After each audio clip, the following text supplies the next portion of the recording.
I don't get it. And so because I don't understand, I want to take power in my own hands. I know that he loves me, but I got so caught up in my emotions. I got so caught up in my sadness and my fear, my anxieties and my worries about my ex-boyfriend. You guys, it took over my life. It took over my life. Like, it spilled into so many different aspects of my life. It's ridiculous. So, it's so bad. Like, I was a mess. My thought process was so screwed up by my obsession to fix my relationship with my ex-boyfriend. I was so distracted by everything. I could not tell up from down. It came to the point where it was the middle of last semester, and I straight up failed my accounting midterm. Mom and Dad, I don't know if you know this, and I'm sorry, and I apologize. Surprise! But I failed my accounting midterm. Like, I got a 50% on my accounting midterm. I have 3 midterms in accounting, and I failed 50%. Half the questions right. Who does that? Like, I was so messed up. I was so screwed up. But the worst part about that was, I really didn't care. I did not care at all. I could care less about accounting. I mean, I hate accounting to begin with. I think it's a horrible thing. I guess we need it. Good for you that are accounting majors, but I hate it. I hate it. So I really didn't care that I failed, and I totally bombed one of my midterms. And so when I realized that I want to take control because I realize that my life is a mess. So I grab on even tighter. I take control even more than I'm trying to already. And then I get tired, and I get stressed, and I become obsessed, and then I'm just going on, And then I realize that I'm not going anywhere, that nothing is happening, that I am not feeling any better. So what do? I try even harder. I work even harder, and I try. So that leads me to be more tired and more stressed and more obsessed than I already am. And then I realize I'm not going anywhere again. And it's just this huge cycle of me failing over and over and over again, and me trying to take my life into my own hands. Me trying to control the situation that literally cannot be controlled. I mean, he's not even my boyfriend anymore, So it's like I'm trying to control this relationship that can't happen. And I didn't know what to do. I was a mess. How different is my story from the one we just read? Where I'm just running around crazy mad, just in circles. I'm running around in circles. And the birds are just happily, flying around, and the flowers are just chilling in the breeze. They're happy, they're peachy. And I knew deep down that this was not how I was supposed to feel. This is not the way I'm supposed to be. I was not made to feel this hurt, and this bad and this lonely. I had no idea how to let go. I was stuck. My grip was so held on to this not relationship anymore.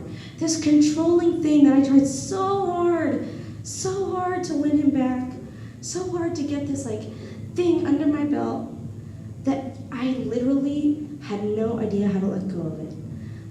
I tried, I thought I was doing good. I thought I was doing fine, but my grip was so hard, I couldn't tell you even how to begin letting go. I was stuck and I was lost. It was horrible. I had no idea how to let go. What can't you let go of tonight? Is there a situation in your life where you are stuck, when you are trying to hold on to something so tightly, even though it's not good for you? You're trying to hold on to this. You are trying to take control of an aspect of your life that cannot be controlled. What is that for you? It probably isn't a relationship. What is that thing for you that you are trying so hard to control? What cycle are you stuck in? But more importantly, why on earth do you think that you're doing it alone? What makes you think that you are in this alone? You know? And so a couple weeks ago, spring break, you just saw a Catalina video. That same week, that same break, I realized that the reason why I cannot let go is because I am prideful and I have a huge ego. It's awful. It's so big, and that I'm stubborn, and I hate admitting that I'm weak. I hate it. I will rather die than tell you that I'm struggling. And I hate admitting you that I hate doing that.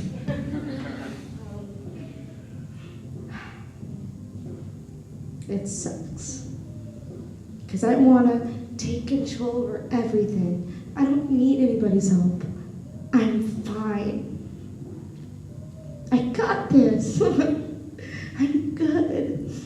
Cruising, I didn't even know how hurt I was.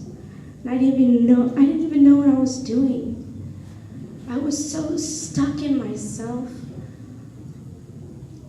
I didn't need anybody's help. I was not going to go to anybody for this. I wasn't going to go to my roommates. I wasn't going to go to my parents. I'm not going to tell them how weak I am and how much I still hurt.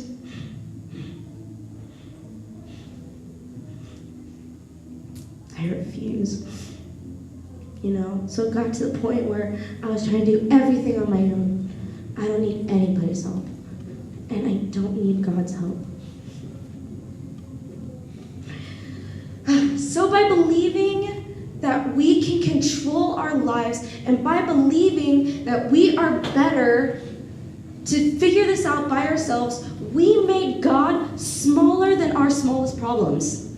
We shrink him down, and that is a problem.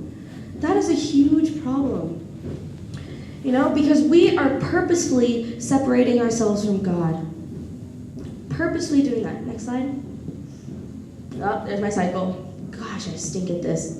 Holding on. Next one. Oh, there we go. Okay, so here's a quote by Ignatius of Loyola. He describes sin as ultimately a refusal to believe that what God wants is my happiness and fulfillment. And when I fail to believe this, I am tempted to sin, to take my life into my own hands, assuming that I am in the best position to determine what will lead to my happiness. And you guys, so often, we believe just this. We believe that we know what's best for us so that we can figure things out for ourselves. And it's so hard for me to understand this. It is so hard for me to grab onto this concept because I can't see where God's going. I have no idea where he's going. He's 10 more steps ahead of me than I am, and I'm just hoping and praying that he's taking me where I want to go. But because I can't see it, and because I don't understand it, I trust me, my tiny little self, with my big ego, to take on my problems all alone. And worrying causes us to control.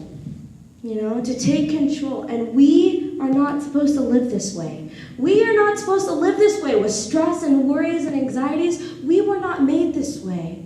We were made to live with God in harmony and happy and peace. We're supposed to be the flowers and the birds. That's supposed to be us every single day of our lives, not just on a good day. We're supposed to be as carefree and as happy and wonderful as those birds and those flowers. Like Kevin, we're supposed to be as happy as that, and so that means something that we need to do is we need to humble ourselves. We need to admit that we're weak, and we need to admit that we can't do it alone, and that we need help, and that I've been struggling for too long by myself, and I need an extra hand.